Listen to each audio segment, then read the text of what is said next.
In the heart of the 16th century, one name echoed from the gates of Vienna to the shores of the Indian Ocean, a name synonymous with power, justice, and unparalleled splendor. This is the story of Suleiman, known to his people as Kanuni, the lawgiver, and to the West as the Magnificent. His reign would mark the absolute zenith of the Ottoman Empire, a golden age of military conquest, cultural flourishing, and architectural marvels that still defy the imagination.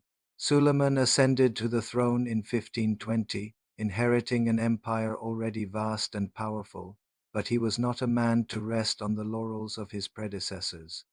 His ambition was boundless, his vision global. He saw himself as the shadow of God on earth, destined to unite East and West under the banner of the Crescent. His first major test came quickly. The Knights of Stintagon, a thorn in the side of his father, held the strategic island of Rhodes. After a grueling 6-month siege, Suleiman's forces triumphed, not just with brute force, but with a display of clemency that surprised all of Europe.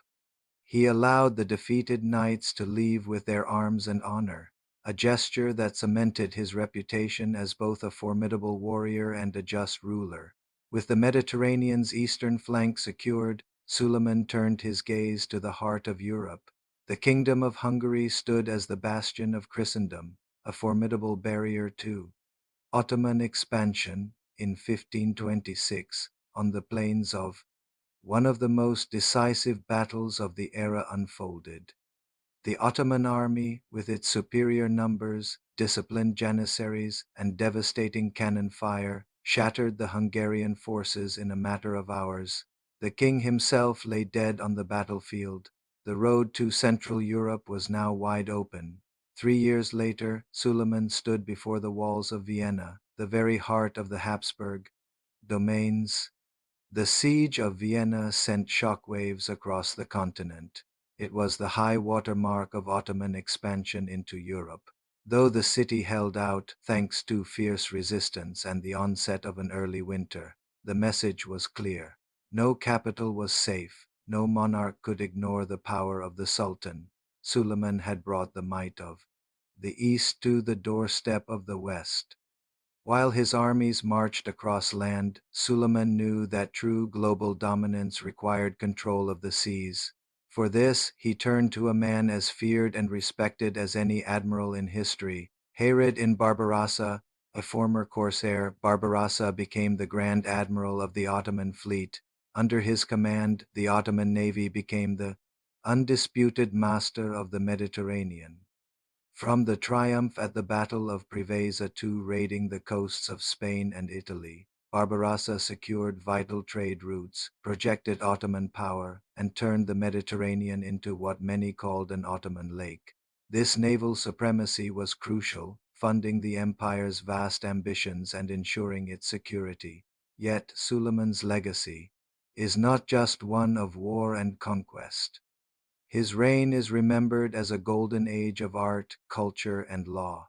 He was Kanuni, the lawgiver, recognizing that the empire's diverse peoples needed a unified legal framework. He overhauled the entire administrative and legal system. His Qanon name or law code harmonized traditional Islamic Sharia with secular dynastic law, creating a comprehensive system that would endure for centuries.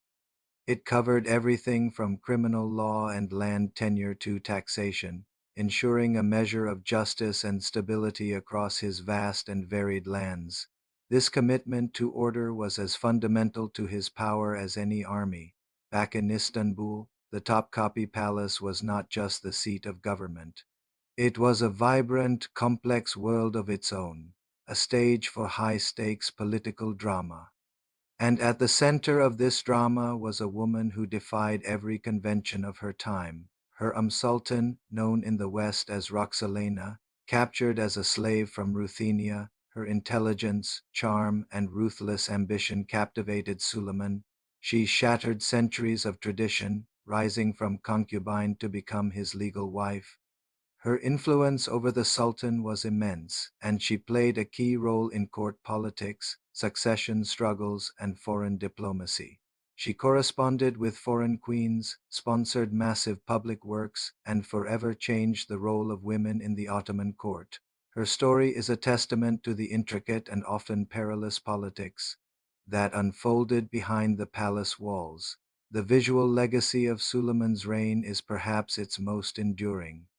This was the age of Mimar Sinan, the chief imperial architect, a genius whose work would come to define the skyline of Istanbul and the very essence of Ottoman architecture. Sinan, a contemporary of Michelangelo, served three sultans, but it was under Suleiman that he produced his greatest masterpieces. He designed over 300 major structures, including mosques, bridges, aqueducts, and schools.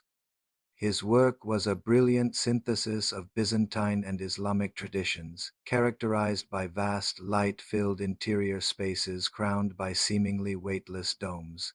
The mosque, his monument to the Sultan, is his crowning achievement. More than just a place of worship, it was a massive complex with schools, a hospital, and a library, serving the community and symbolizing the Sultan's piety and provision for his people. It stands today, a majestic testament to the harmony of faith, power, and artistic genius that defined this golden age. Sinan didn't just build structures, he sculpted the landscape of an empire, creating a visual language of power and elegance that is still breathtaking. Suleiman reigned for 46 years, longer than any other sultan. He led his armies on 13 major campaigns, personally commanding them even in his old age. He died as he had lived, on the battlefield during the siege of. In Hungary, he left behind an empire at its absolute peak, stretching across 3 continents, a beacon of culture, law, and military might. The story of Suleiman the Magnificent is more than the tale of a single man. It is the story of an era when the Ottoman Empire was the center of the world. A time of epic battles, political intrigue, and breathtaking artistic achievement. From the laws that governed millions to the minarets that still grace Istanbul's skyline, his influence is undeniable. He was a conqueror, a poet, a lawgiver, and a patron of the arts. He was, in every sense of the word, magnificent. Thank you for watching. If you found this journey into the heart of the Ottoman Empire fascinating, don't forget to like, share, and subscribe for more stories from history. We'll see you in the next one.